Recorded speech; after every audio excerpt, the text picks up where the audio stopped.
بسم الله الرحمن الرحيم.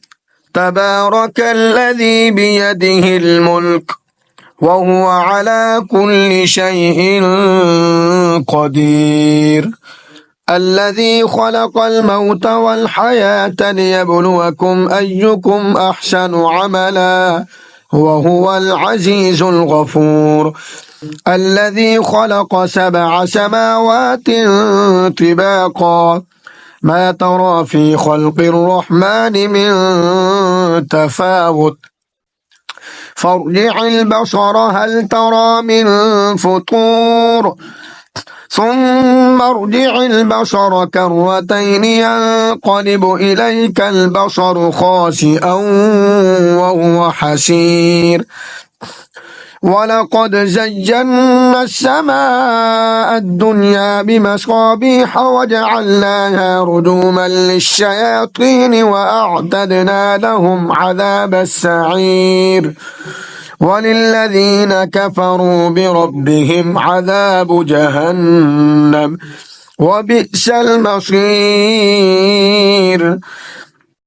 إذا ألقوا فيها سمعوا لها شهيقا وهي تفور تكاد تميز من الغيظ كلما ألقي فيها فوج سألهم خزنتها ألم يأتكم نذير قالوا بلى قد جاءنا نذير فكذبنا وقلنا ما نزل الله من شيء إن أنتم إلا في ضلال كبير.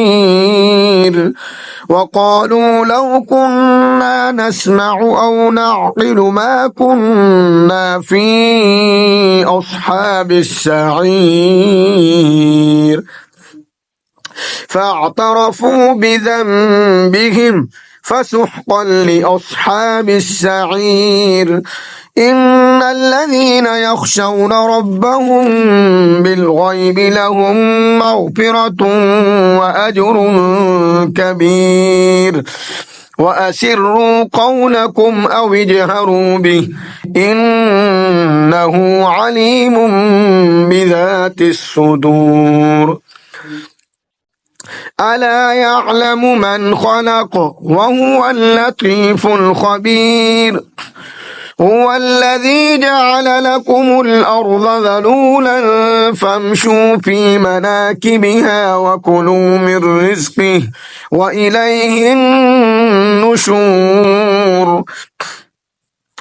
أأمنتم من في السماء أن يخسف بكم الأرض فإذا هي تمور أم أمنتم من في السماء أن يرسل عليكم حاصبا فستعلمون كيف نذير.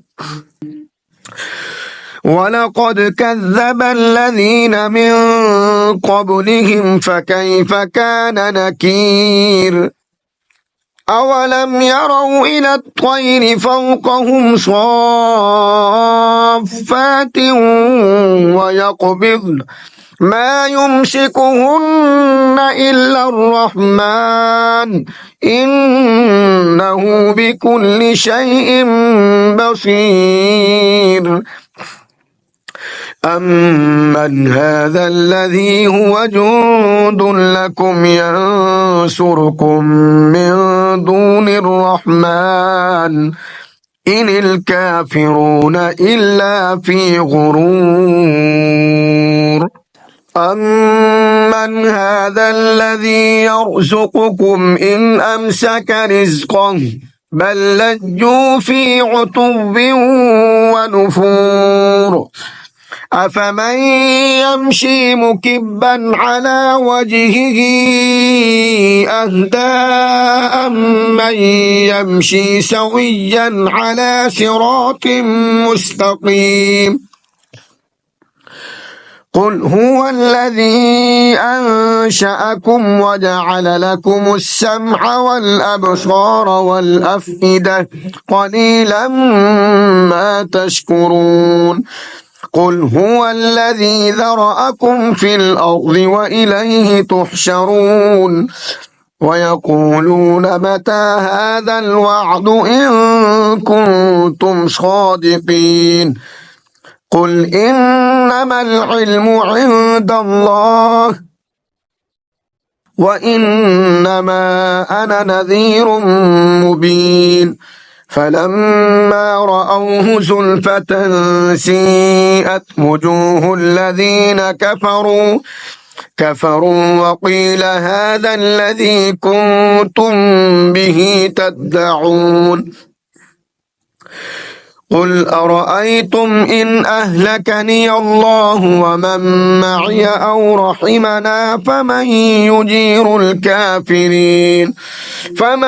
يجير الكافرين من عذاب أليم قل هو الرحمن آمنا به وعليه توكلنا فستعلمون من هو في ضلال مبين قل أرأيتم إن أصبح ماؤكم غورا فمن يأتيكم بماء معين